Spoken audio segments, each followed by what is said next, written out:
Une entreprise américaine a fait savoir qu'elle a développé un poêle moderne à charbon baptisé Jikokwaa. L'entreprise Burn a déjà implanté une unité de fabrication dans les environs de Nairobi. Chris Akin, le vice-président, déclare que cet équipement présente plusieurs avantages comparés aux produits concurrents. Mère de 2 enfants, Mercy Mboun prépare le déjeuner. Elle utilise un poêle révolutionnaire connu ici au Kenya sous le diminutif de Jiko. Lorsque vous l'allumez, il monte très rapidement en température. Il n'a besoin que de peu de charbon. Il ne dégage pas de fumée. C'est ici, dans ces installations, à une vingtaine de kilomètres de la capitale Nairobi, que les poêles sont fabriqués. L'atelier donne du travail à une centaine de personnes. La moitié d'entre elles sont des femmes. Chaque semaine, plusieurs milliers de poêles sont fabriqués ici. Nous produisons 1 Jiko par minute, soit 14 000 par mois.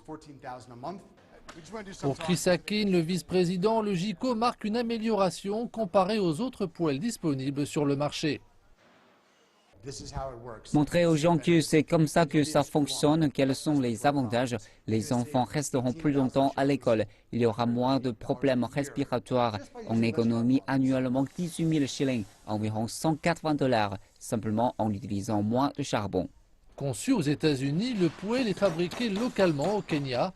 Un des plus grands investisseurs est Acumen. Cette ONG américaine met l'accent sur l'économie sociale. La plupart des matériaux utilisés par l'entreprise Burn viennent de Chine, le reste étant acheté localement. Leur modèle commercial est simple.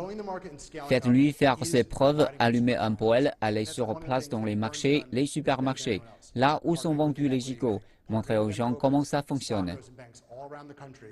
Jusqu'à présent, ce système a été couronné de succès en Ouganda.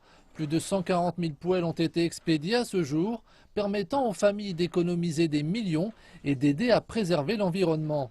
La direction se montre confiante. Elle estime que la même réussite peut être reproduite au Kenya avant le déploiement du produit en Afrique subsaharienne.